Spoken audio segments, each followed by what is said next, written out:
Bueno, chicos, buenísimas noches o tardes, depende del lugar donde nos estén observando. Vamos en este día a comenzar el servicio, así que muchachos, con toda la fuerza, vamos a alabar a Dios. Comenzamos con 2 canciones y vamos a arrancar con la 60, no, para No, ver, la ¿dónde tuya, está? ¿cuál era la primera? La 100 y algo. 106, La soy un soldado. 106. La 106. Soy un soldado de mi Dios. ¿Eh? Yo no la tengo. Sí, la tengo. Sí, la tengo. ¿Listo? Arrancamos. Soy un soldado de mi Dios en el campo de batallas. Soy un soldado de mi Dios en el campo de batalla. Soy un soldado de mi Dios en el campo de batallas, trayendo almas para Cristo. Voy cumpliendo mi gran misión. Llevo una espada en mi mano y justicia en el corazón. Llevo una espada en mi mano y justicia en el corazón.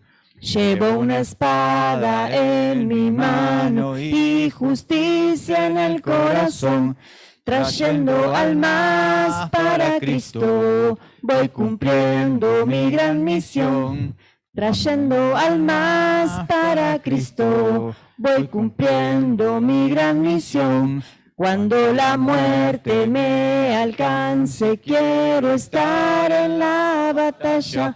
Cuando la muerte me alcance, quiero estar en la batalla.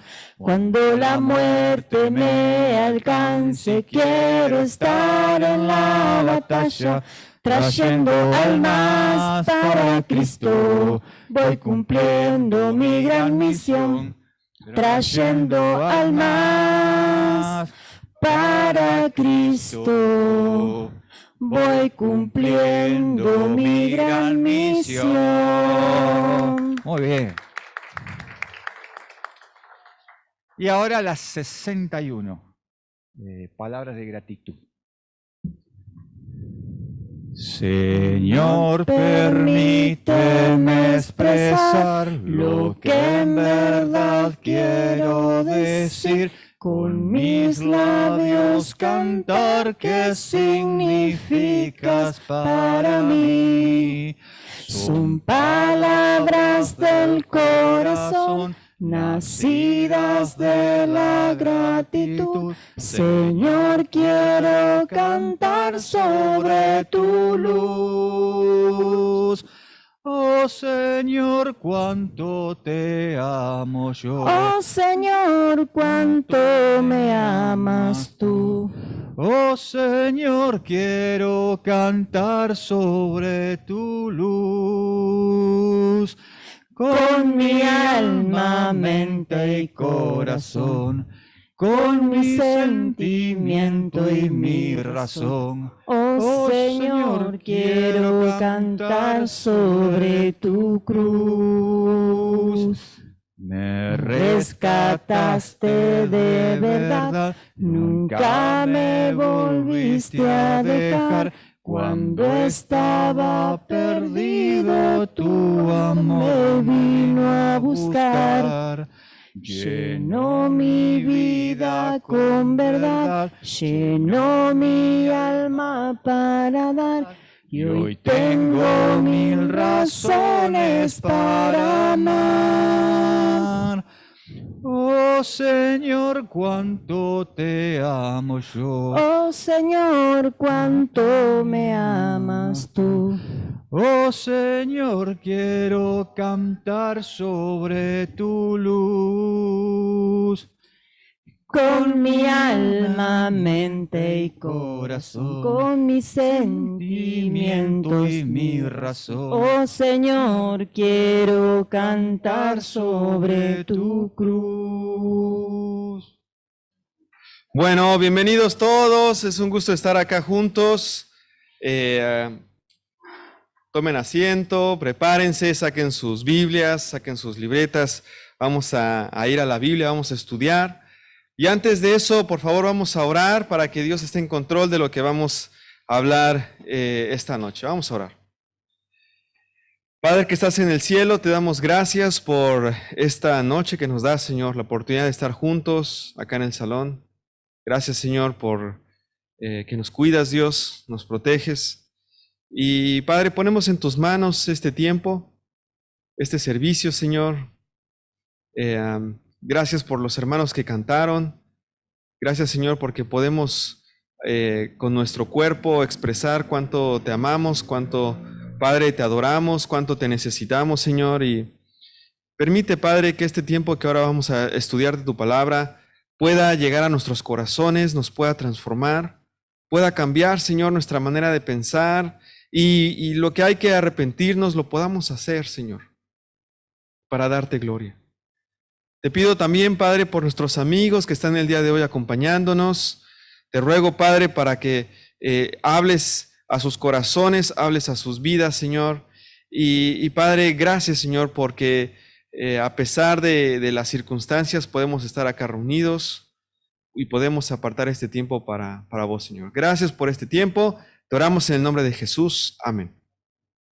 Amén. Bueno, vamos a recordar un poco lo que hemos estado estudiando en el capítulo 1. ¿Qué aprendimos la semana pasada? A ver, ¿quién se anima a compartirnos? De los gnósticos. Ok, muy bien, gracias. ¿Qué aprendimos? Quizá no tan detallado lo de los gnósticos, o bueno, si lo quieren comentar, adelante, pero ¿por qué es relevante para esta carta estudiar ese tema? Las falsas doctrinas, ¿sí?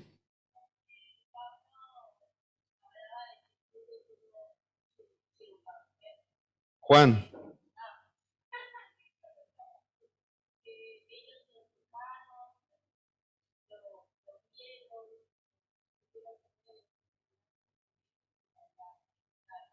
Sí. Ok, sí. Sí, es decir, que se estaba infiltrando estas ideas gnósticas a la iglesia y estaba eso afectando a los hermanos. Hoy vamos a repasar un poco de eso también. ¿Sí? Adelante. ¿Nada? Bueno, acá dice lidiar con gnosticismo, ok, con hermanos que estaban infiltrando el gnosticismo más bien. Externar nuestras dudas. Externar nuestras dudas. No entiendo eso. A ver, sácame de la duda más bien. ¿Ah?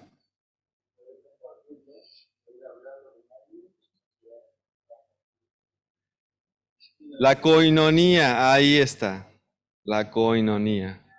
Eso, muy bien, muy bien. Ser abiertos con nuestras dudas. Bueno, es más bien, ok.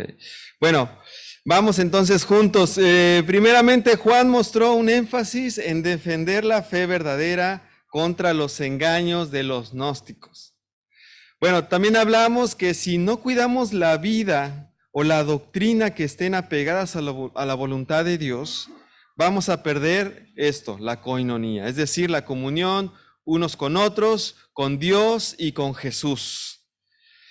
Hay que cuidar esto, ¿no? Porque si no, se pierde este gran vínculo. Hablábamos de que hermanos que ya no están, que perdieron la fe en Dios, se rompió esa coinonía. Ya no hay algo en común que nos une. ¿Se acuerdan? Hablábamos que Dios fue el que nos unió y si no está Dios ahí, va a ser difícil que tengan el mismo celo, las mismas convicciones, el mismo amor, el mismo deseo, etcétera, etcétera. Ok. Y que hay que cuidar mucho esto, ¿no? Bueno, hablábamos también que Dios es luz y por lo tanto no hay oscuridad en Él. Así que no podemos engañarnos viviendo en la oscuridad y decir que estamos en la luz. Ok, bueno. No habría una congruencia en eso. Y otra cosa que recordemos es, no olvidemos la gran herramienta de la confesión. es básica para la vida cristiana, es algo que aprendemos en los principios básicos y está al alcance de nosotros lograrlo, entablar relaciones, amistades, profundizar, que nos podamos conocer. Bueno, vamos ahora entonces al capítulo número 2 y se vuelve más interesante aún. El tema de este capítulo es lo que hemos oído desde el principio. Y vamos a ver por qué es esto, ¿no? Remarca el capítulo 2, no desviarse de lo que ya sabemos. Vamos a la Biblia entonces, vamos a leer capítulo 2, versículo del 1 al 6. Dice así: Mis queridos hijos, les escribo estas cosas para que no pequen. Pero si alguno peca, tenemos ante el Padre a un intercesor, a Jesucristo el justo. Él es el sacrificio por el perdón de nuestros pecados, y no solo por los nuestros, sino por los de todo el mundo. ¿Cómo sabemos si hemos llegado a conocer a Dios? Si obedecemos sus mandamientos. El que afirma, lo conozco, pero no obedece sus mandamientos, es un mentiroso y no tiene la verdad. En cambio, el amor de Dios se manifiesta plenamente en la vida del que obedece su palabra. De este modo sabemos que estamos unidos a Él. El que afirma que permanece en Él debe vivir como Él vivió. Interesante, ¿no? Se va poniendo un poco más específica las escrituras. Vamos a ir estudiando esta parte. Dice acá que tenemos a Jesús como un intercesor. ¿Han tenido la necesidad de contratar a un abogado? ¿Sí? ¿Por qué? Porque si no, qué feo sería enfrentar alguna situación legal solo, ¿no? ¿Qué pasaría si por ahí te demandaron? O si recibes alguna amenaza o hay alguna situación familiar que hay que arreglar. ¿Cómo te sentirías sin un abogado? ¿No? Por ahí puede ser que inseguro, ¿no? Desprotegido, sin saber qué hacer. Bueno, cuando tenemos un abogado y te dice, no te preocupes, voy a estar con vos en todo el proceso, yo te voy a ayudar, seguramente uno ha de sentirse bien, uno ha de sentirse tranquilo. Ahora, ¿qué pasaría si yo te digo que Jesús es ese abogado defensor a tu vida? Que cuando fallas, que cuando pecamos, cuando nos equivocamos, tenemos a Jesús de nuestra parte. Él está ahí con nosotros. Bueno, dice el versículo 1 y 2, que el trabajo redentor de Jesús es nuestro intercesor o nuestro abogado, dice la Biblia textual, o la Dios habla hoy, dice nuestro defensor. Y entonces la pregunta es, ¿entiendes cómo es tener a Jesús como tu abogado personal ante Dios? ¿Nos queda claro este tema? Y por el otro lado vemos todo lo contrario. Si tenemos un defensor, es porque ¿qué?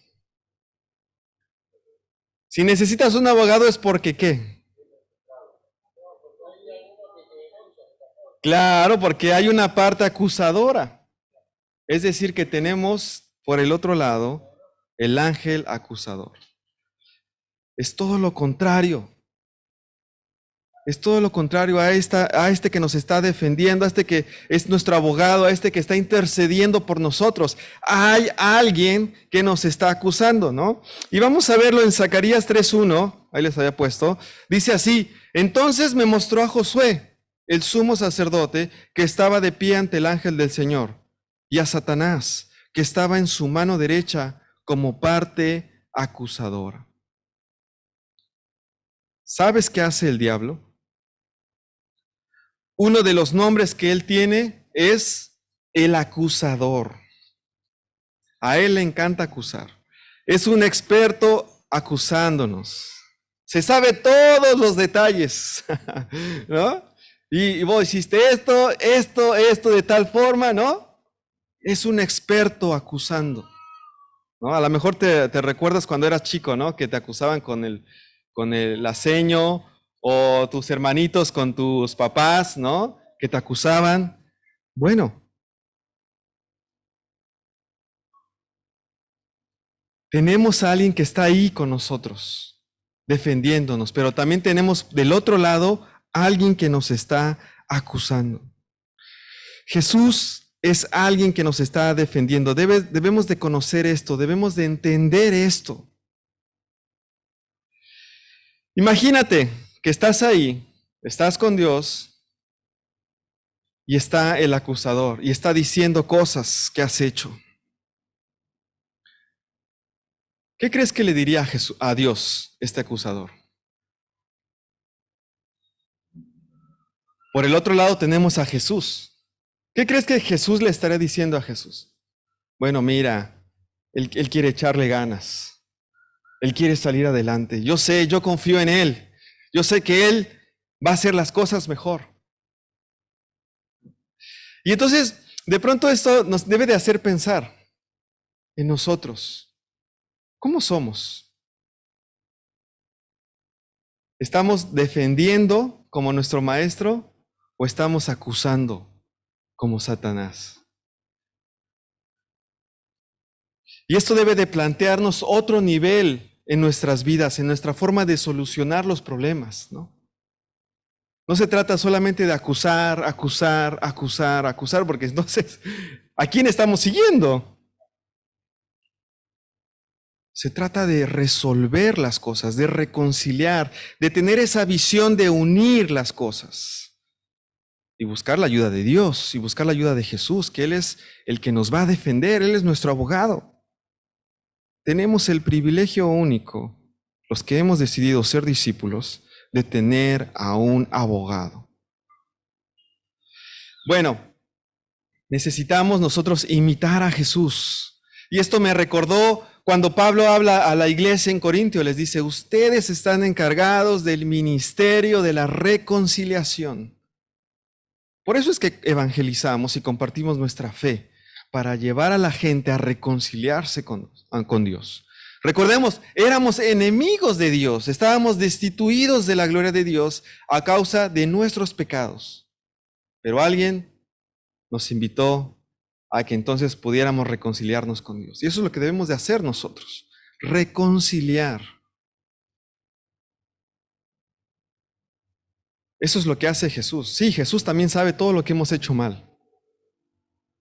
Él podría también acusarnos. Pero la visión de Jesús es la que nosotros debemos de imitar. La confianza, el ánimo, el empuje, ¿no? Eso es algo que me inspira mucho y que debemos de aprender en cómo resolver los conflictos. Bueno, luego vemos una pregunta importante. ¿Cómo sabemos si hemos llegado a conocer a Dios? ¿Qué piensan? ¿Sí? Viviendo como Él vivió. ¿Cómo sabemos? ¿Tenemos que tomar cursos teológicos? ¿Debemos de sabernos toda la Biblia? Dice acá la Escritura que la respuesta es clara. La obediencia. Es decir, que sí es importante obviamente leer, sí es importante profundizar, porque bueno, ¿cómo voy a obedecer algo que no sé, que no conozco? Pero no se trata en tener el conocimiento, se trata en obedecer.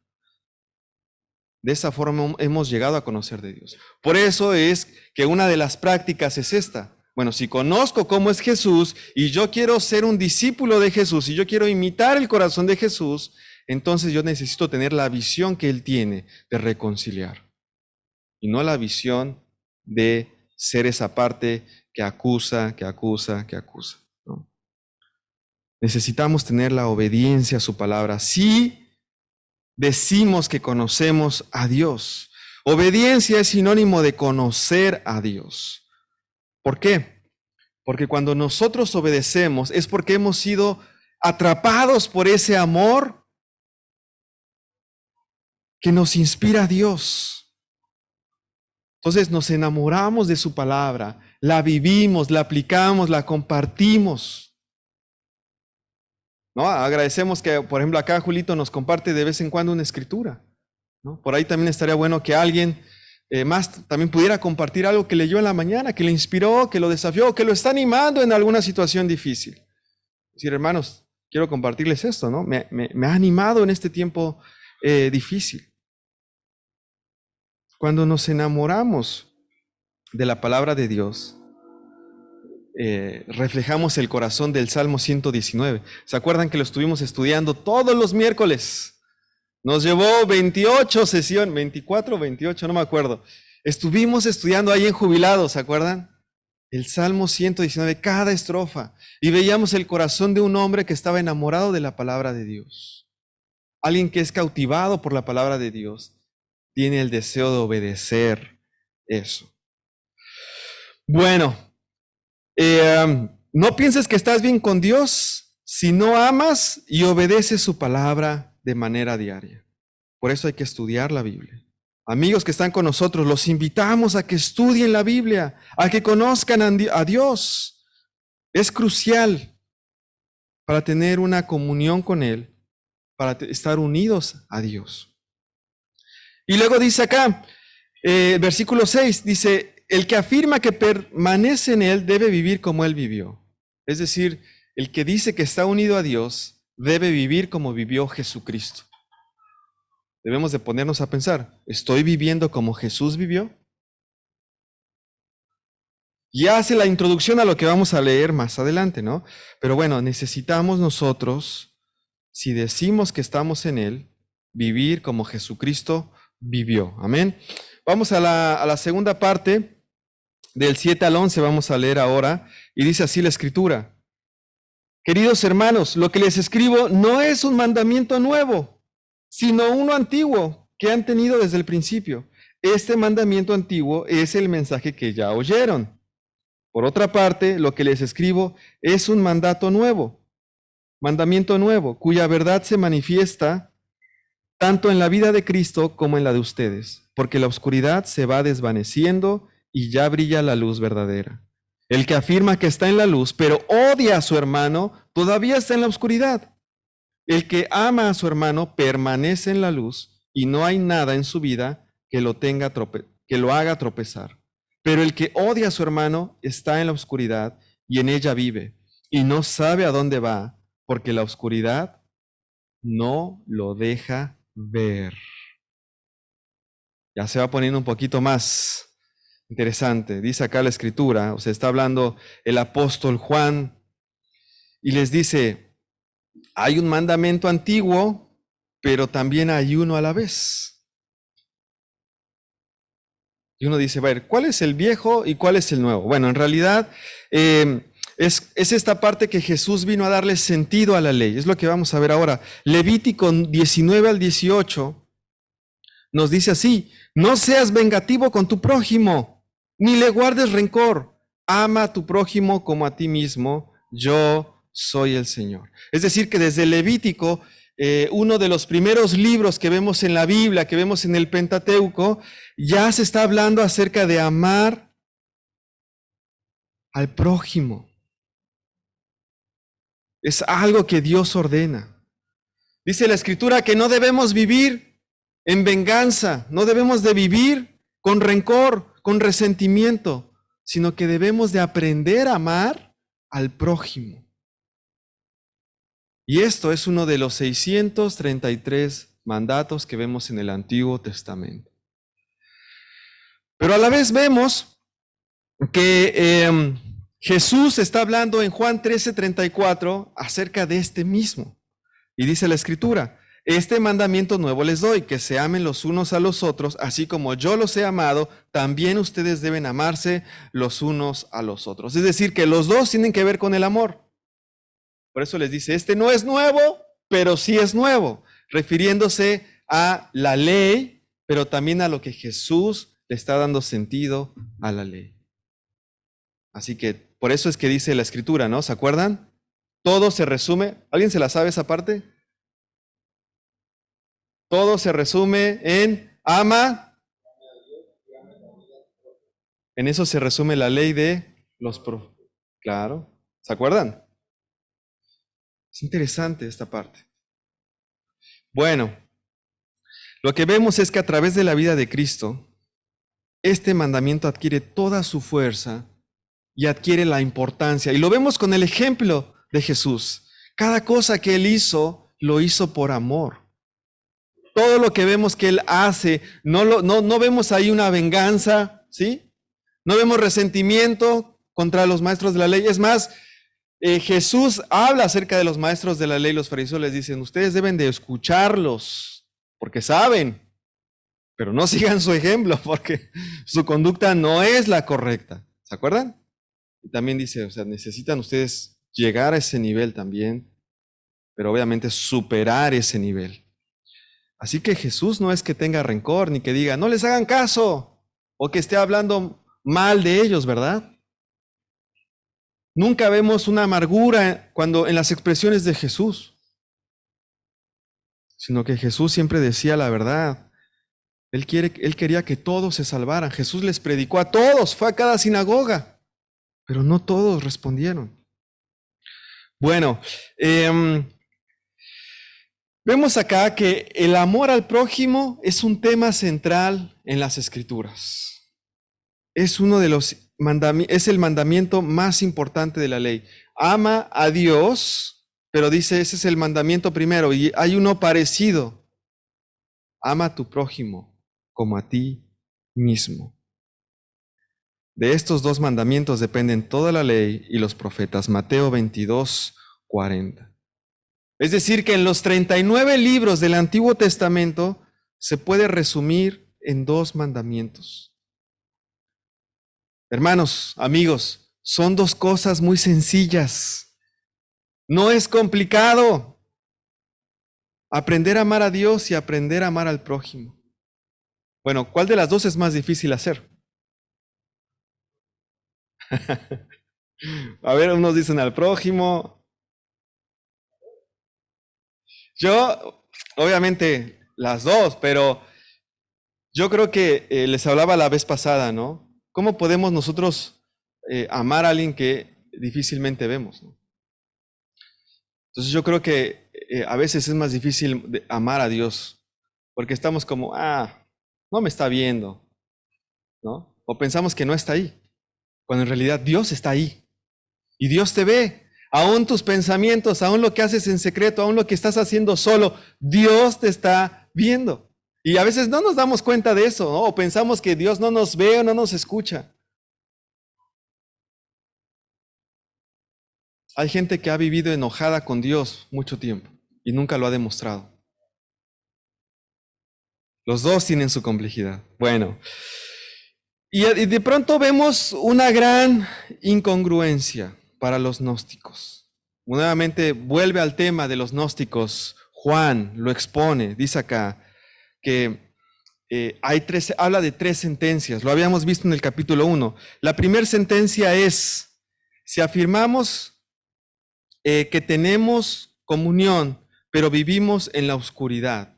Capítulo 1, versículo 6. Luego la segunda, si afirmamos que no tenemos pecado, nos engañamos. Y después viene esta tercera, el que afirma que está en la luz, pero odia a su hermano, todavía está en la oscuridad.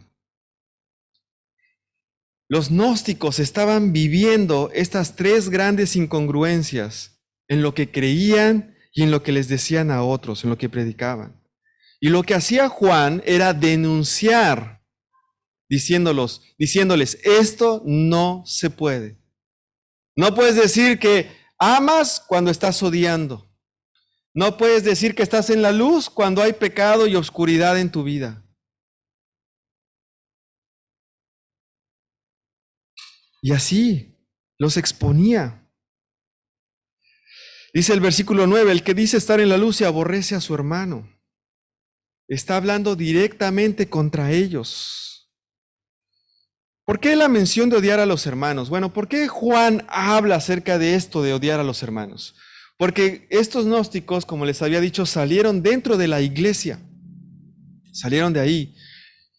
Y lo que hizo Juan y las personas cercanas a Juan, quizás el liderazgo que tenía Juan en la iglesia, es que cuando estos hermanos se acercaron a denunciar algo o a hacer algo, Juan y estos hermanos les hablaron a estos hermanos. Les dijeron, eso es incorrecto, eso no está bien delante de Dios. Los confrontaban con las mentiras que estaban influyendo en los hermanos. ¿Se acuerdan que hablábamos de eso? Que esta gente iba con los más débiles, les hablaba a escondidas. Y entonces Juan los confrontó. Y por haber hecho esto, ¿qué recibieron a cambio? En lugar de, gracias hermano, porque me estás direccionando nuevamente al camino de Dios. Gracias porque me estás corrigiendo. No. Lo que recibieron fue odio, hablaban mal de ellos, calumniaban, y los pusieron en contra de la iglesia. Es decir, que hablaban con otros hermanos para decirles, mira lo que Juan hace. Mira con las personas que están cercanas a Juan lo que están haciendo. Ponían a los hermanos en contra del liderazgo. Y esto se repetía constantemente. Recordemos segunda de Timoteo 4:14 al 15, ¿no? ¿Se acuerdan? Que veíamos de el herrero, ¿no? Alejandro el herrero, dice la escritura, me ha hecho mucho daño. El Señor le dará su merecido. Tú también cuídate de él, porque se opuso tenazmente a nuestro mensaje. Y hablábamos cómo este Alejandro el herrero fue un discípulo de Jesús, que en algún momento de su vida, ¿qué pasó? Se desvió. Lo confrontaron. ¿Y qué fue lo que pasó? Se enojó. Empezó a odiar. Atacó, lastimó, agredió, calumnió, empezó a sembrar cizaña entre los hermanos. Y eso es lo que realmente pasa cuando las personas se desvían a falsas enseñanzas, a falsas creencias. Quieren lastimar a la iglesia cuando son confrontados. Y después de haber sido grandes hermanos, grandes amigos, se convierten de pronto en los grandes enemigos, pero de ellos hacia los miembros de la iglesia. Y eso fue lo que pasó. Entonces, al actuar así, ¿qué pasó? Dice el versículo 9, demostraban que seguían en la oscuridad. Y dice que los había cegado. El versículo 11 dice, no pueden ver. No, están tapados. Por más que les digas, que les expliques, no pueden ver, y esto es algo bíblico. Esta es la incongruencia que dice el apóstol Juan. No puedes decir que estás en la luz si hablas mal de tu hermano. Quien escuches que habla mal de un hermano es porque sigue en la oscuridad. A alguien que está en la luz nunca lo vas a escuchar decir algo en contra de alguien. Interesante. Esto me hizo mucho reflexionar. Porque uno podría pensar, ¿por qué hablar mal de un hijo de Dios? No soy yo el acusador. Ya les llegará el tiempo. Ojalá Dios lo transforme. Ojalá Dios le hable. No me corresponde a mí vengarme. No me corresponde a mí juzgar. Recuerden, no puedo juzgar a los de afuera. Los de afuera. No. Bueno, ponte a pensar. ¿Cómo está nuestro amor fraternal el día de hoy? ¿Hay algún hermano al que odias? ¿Se te retuerce el estómago cuando ves a alguien de la iglesia? ¡Ay, ya vino este hermano! ¡Ay, ya vino este hermano! ¡Ay, no! Y te empiezas a doblar así como te desvías, o ya no vienes, o te vas al baño, ¿no? Ahí te encierras, no sé, ¿no? Lo evades, te escondes, hablas mal de alguien, hablas mal de él, hablas mal de ella. ¿Cómo te pones cuando te corrigen de tus pensamientos con los de la Biblia? ¿Agradeces? ¿O te enojas? ¿Viste cómo no estamos tan lejos? Hay una línea muy delgada entre el gnosticismo y el cristianismo. No nos damos cuenta. Pero esto fue lo que ocurrió en la iglesia, ¿no? Tenemos que tener mucho cuidado. Puedes estar viviendo en una incongruencia tremenda pensando que estás bien por venir a la iglesia cuando realmente estás en la oscuridad, cuando realmente no estás en coinonía con la iglesia, ni con Dios, ni con Jesús. Mucho cuidado. Yo no te quiero ver en la oscuridad. Recuerda, tienes a un defensor, pero hay que ir a Jesús, ¿no? Él te puede perdonar si vives en la luz. Bueno, ¿qué pasa si tenemos problemas con alguien? Porque siempre va a haber que tenemos problemas con alguien. ¿Qué hay que hacer? Mateo 18, del 15 al 18 dice que hay que arreglar los problemas. Ve con tu hermano a solas. ¿Has leído esa escritura? Hazle ver su pecado. Si te hace caso, has ganado a tu hermano, pero si no, tienes que llevar a otros testigos. Y si no, bueno, hay que decirlo a la iglesia. Obedezcamos estos mandatos. Porque si no lo haces, se fractura tu relación con la luz y vas a empezar a andar en la oscuridad. Bueno, continuamos. Vamos a leer del 12 al 14. Dice así: les escribo a ustedes, queridos hijos, porque sus pecados han sido perdonados por el nombre de Cristo. Les escribo a ustedes, padres, porque han conocido al que es desde el principio. Les escribo a ustedes, jóvenes, porque han vencido al maligno. Les he escrito a ustedes, queridos hijos, porque han conocido al Padre. Les he escrito a ustedes, padres, porque han conocido al que es desde el principio. Les he escrito a ustedes, jóvenes, porque son fuertes y la palabra de Dios permanece en ustedes y han vencido al maligno. Se pone interesante. Vamos a ver un pequeño cuadro, porque lo que va a hacer Juan les va a hacer un recordatorio de las verdades que los discípulos de Jesús podían abrazar, en contraste con las mentiras que los gnósticos les estaban enseñando. Así que Juan toma esas mentiras, las contrasta con las verdades bíblicas y usa 3 veces la misma palabra en griego, que es conocer. Usa la misma palabra que usaban los gnósticos y les dice: ustedes ya conocían. Usa ese concepto en su contra. Y vamos a verlos. Vamos a ver este cuadro. Lo que dice acá la escritura es, vemos de este lado la mentira gnóstica, la escritura y por lo tanto la verdad que podemos nosotros sacar. Dice acá, falta que hagan otra cosa para ser perdonados. Es decir, que no basta. No basta con Jesús, no basta con su sangre. Tienes que hacer otra cosa, un ritual, ¿no? Ir a repetir esto, ir a hacer aquello. Y dice el versículo 12, hijos, porque sus pecados han sido perdonados por el nombre de Cristo.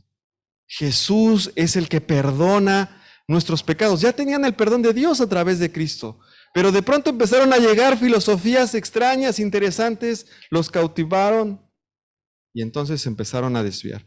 Todavía no conocen bien a Dios, les decían. Necesitan algo más que las Escrituras. Y dice el versículo 13, han conocido al que es desde el principio, han conocido al Padre. Desde que empezamos a estudiar la Biblia, desde que empezamos a profundizar, empezamos a conocer al Padre. Ya lo conocían, tanto padres como hijos, pero se les estaba olvidando. Estaban haciéndolo a un lado. Otra mentira que los gnósticos les decían a los hermanos: no pueden vencer al maligno. Y quizá esa es una de las más comunes, ¿no? No puedes dejar el pecado, no puedes dejar esa adicción, no puedes dejar. Y lo que les escribe Juan es: jóvenes, han vencido al maligno, porque son fuertes y la palabra de Dios permanece en ustedes y han vencido al maligno. Fíjate qué interesante dice acá. ¿Cuándo vencimos al maligno? Cuando nosotros decidimos seguir a Cristo, cuando nosotros decidimos bautizarnos. Entonces fueron limpiados nuestros pecados y fuimos llenos del Espíritu Santo. Fuimos añadidos a la familia. Fue nuestro nombre escrito en el libro de la vida. Y dice acá, porque son fuertes, los está animando, somos fuertes. ¿Cuándo es que somos fuertes? Cuando nosotros dejamos que sea Dios el que habite en nosotros. Menos yo, más Dios en mi vida. Dice acá, y la palabra de Dios permanece en ustedes. Y esto me recuerda cuando Jesús es llevado al desierto a ser tentado. ¿Cómo le respondió Jesús a Satanás? A través del libro de Deuteronomio. ¿Cómo respondes ante los ataques de Satanás a tu vida? ¿Vas a la Biblia? ¿Profundizas en las Escrituras? Y dice acá, ustedes permanecen en la Biblia y han vencido al maligno. La verdad es que ya habían vencido al maligno y la palabra de Dios los hacía fuertes. Les está dando este recordatorio de las verdades a los discípulos. Y que no se olvidaran y que abrazaran eso. Porque llegaban los gnósticos con estas mentiras y los trataban de persuadir diciéndoles, te falta otra cosa. Diciéndoles, todavía no conocen bien a Dios. Porque Dios es un misterio, pero si haces estos rituales, entonces lo vas a poder conocer. No pueden vencer al maligno. Debemos de nosotros tener esta verdad en nuestros corazones y vivir con esa verdad. Bueno, vamos a continuar con esta segunda bloque. Vamos a leer ahora del 15 al 17, dice acá la Escritura. No amen al mundo ni nada de lo que hay en él. Si alguien ama al mundo, no tiene el amor del Padre, porque nada de lo que hay en el mundo, los malos deseos del cuerpo, la codicia, de los ojos y la arrogancia de la vida proviene del Padre, sino del mundo. El mundo se acaba con sus malos deseos, pero el que hace la voluntad de Dios permanece para siempre. Bueno, aquí Juan está hablando del mundo. Bueno, ¿qué es el mundo? ¿Cuál mundo? ¿A qué se refiere con el mundo? La palabra griega, el original es cosmos. ¿Has oído esta palabra cosmos? Bueno, cosmos significa mundo. Tiene dos significados. El primero habla literal del planeta Tierra, pero hay otro significado que habla del sistema de este mundo, los valores mundanos impíos, la gente que está alejada de Dios. Eso es el cosmos. Bueno, ¿cuáles son las características? Dice que de ahí salen los deseos del cuerpo, la codicia de los ojos y la arrogancia de la vida, el versículo 16. Versículo 17 dice, se acaba con sus malos deseos. Acaba con sus malos deseos. El versículo 15 dice que amar al mundo es no tener amor al Padre. Así que vemos que hay dos opciones que tenemos para amar. O amas al cosmos, es decir, todo lo que hay en la tierra, los valores de la tierra, la gente, todo lo que te aleja de Dios, o amas a Dios. No hay de otra. No tratemos de buscar ahí, bueno, más o menos, ¿no? Ahí voy agarrando parte de este, parte de aquello. Es o amas al mundo o amas a Dios. A uno de los dos estás amando hoy en este momento. Estás amando a alguno de los dos. Algo que hay que tener en cuenta es que siempre que nos proponemos amar a Dios, vas a tener que enfrentar o vas a tener que lidiar con el amor al mundo.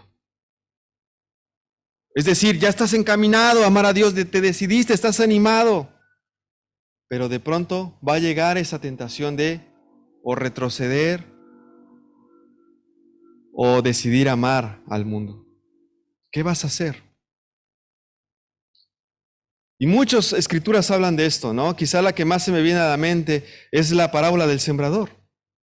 Dice que la semilla cayó, pero alguna no dio fruto, alguna no creció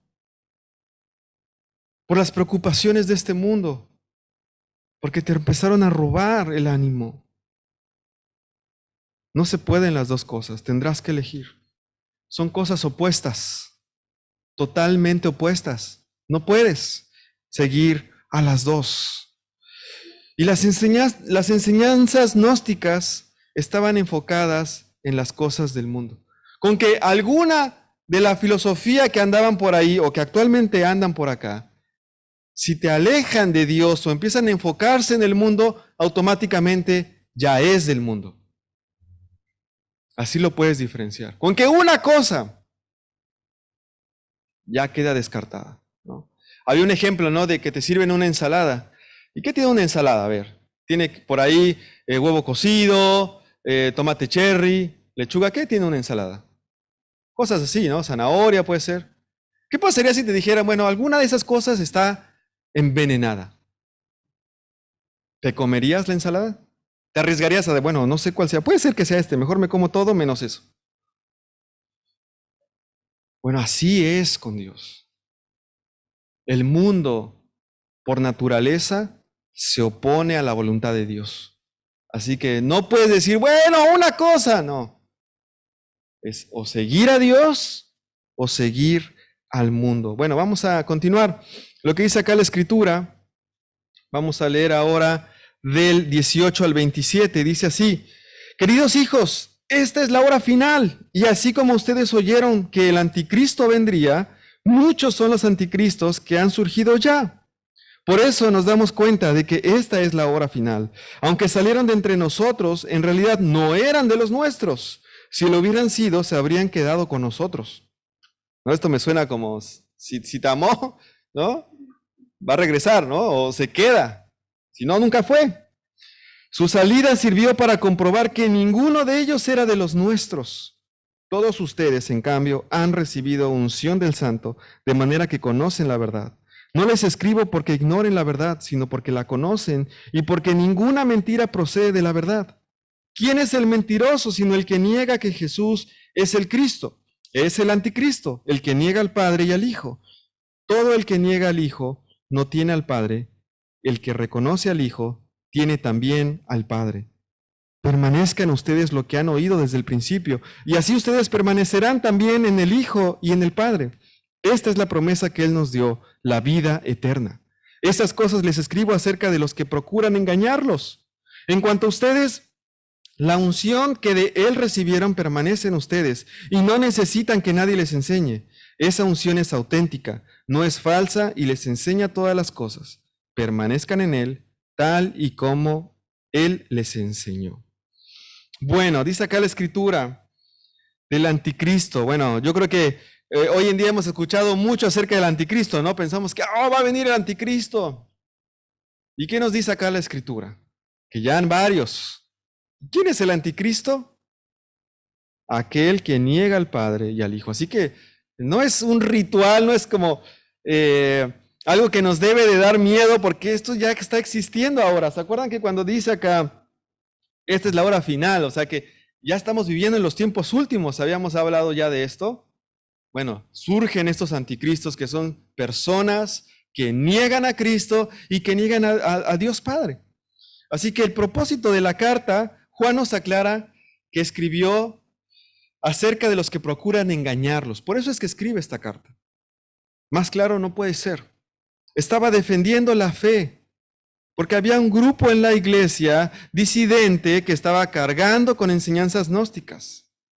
¿Cuáles eran estos engaños contra la iglesia?